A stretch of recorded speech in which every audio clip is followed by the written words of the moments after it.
হঠাৎ আমরা ধান দিতে দিতে মানে আমি সামনে ছিলাম, কিন্তু আমি আমার মাথায় ঠিক কাজ করে আমি সামনে পড়ে যাই, উল্টি পড়ে যাই সামনে। আমি উঠে দেখি যে কাকা একটু অসুস্থ, সে উবুড়ে পড়ে গেছে।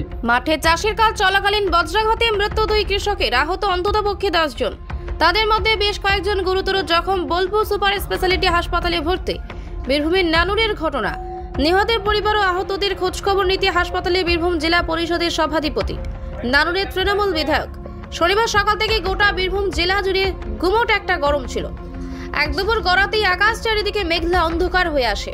বিকাল থেকেই শুরু হয় বজ্রবিদ্যুৎ সহ বৃষ্টিপাত। বীরভূমের নানুরে বাজ পড়ে মৃত্যু হলো 2 ব্যক্তির, আহত অন্ততপক্ষে 10 জন। এদের মধ্যে বেশ কয়েকজন গুরুতর জখম, যারা বোলপুর সুপার স্পেশালিটি হাসপাতালে ভর্তি। নানুরে পৃথক 2টি জায়গায় প্রাকৃতিক বিপর্যয়ে 2 জনের মৃত্যু, জখম অনেকে। নানুরের পার্টি অফিসে বসেছিলেন বীরভূম জেলা পরিষদের সভাধিপতি কাজল শেখ। খবর পেয়েই তৃণমূল বিধায়ক বিধান মাঝিকে সঙ্গে নিয়ে ছুটলেন বোলপুর সুপার স্পেশালিটি হাসপাতালে। জেলা তৃণমূল কোর কমিটির সদস্য কাজল শেখ জানান, সুরত গড়াই নানুর ব্লকের বড়া সাঁওতা অঞ্চলে বাড়ি। মাঠে কাজ করছিল, বাজ পড়ে তার মৃত্যু হয়েছে। অন্যদিকে আমার নিজের অঞ্চল চারকোল গ্রামে বেশ কিছু মানুষজন মাঠে ধান তোলার কাজ করছিল। সেখানেও বজ্রঘাতে জ্যোৎস্না নামে একজন মহিলার মৃত্যু হয়েছে। যে সমস্ত জখম হয়েছেন তারা অনেকেই হাসপাতালে ভর্তি। আমি নিজে সশরীরে গিয়ে নিহতের পরিবার ও যারা জখম হয়েছেন তাদের খোঁজ খবর নিলাম। তৃণমূল পরিবার সব রকম দিক থেকে যে সমস্ত পরিবারগুলোর পাশে রয়েছে। নির্বাচন বিধি চলছে, আদর্শ বিধি নিষেধের কথা মাথায় রেখে কিভাবে তাদের সহযোগিতার হাত বাড়িয়ে দেওয়া যায়, সেই সামগ্রিক দিক থেকে আমরা পাশে রয়েছি। কাজী আমিরুল ইসলামের রিপোর্ট। বলছি, কি ঘটনা ঘটেছিল একটু বলুন। ঘটনা বলতে আমরা একসঙ্গে 13 জন ছিলাম, তার মধ্যে কাকা আর আমি শুধু ছিলাম, আর 11 জন মেয়ে ছিল।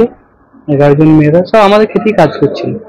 কাজ করার সঙ্গে সঙ্গে মেঘ এসেছিল, জলটা পড়েনি তখন। দিয়ে আর কিছু পরিমাণ ধান ছিল, সেটা জড়ো করার জন্য সব একসঙ্গে হয়ে আর সবাই বাড়ি যাবে বলে রেডি হয়ে যাচ্ছিল। এবার কিছু ধান আছে সেটা জড়ো করে দিয়ে চলে যাবে, আর কিছু জন এগোচ্ছে আর কি।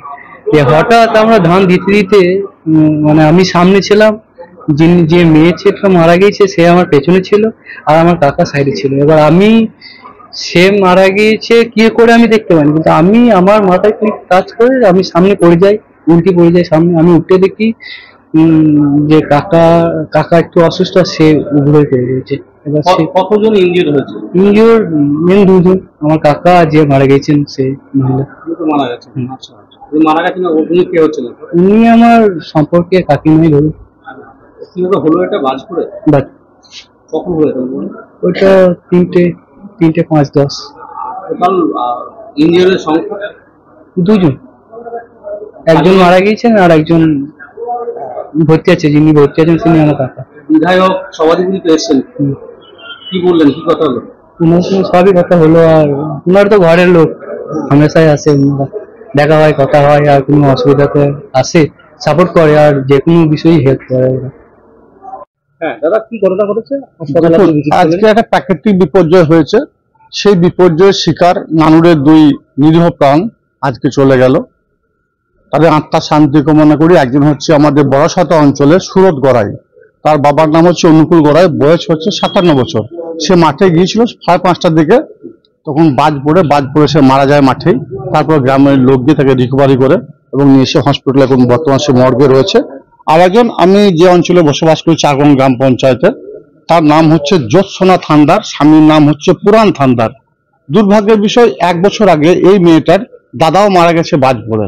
আরো দুর্ভাগ্যজনক ঘটনা, এই মেয়েটার যে বাচ্চা আছে, সেই বাচ্চা 2টো কিডনি অলরেডি নষ্ট হয়ে বসে আছে।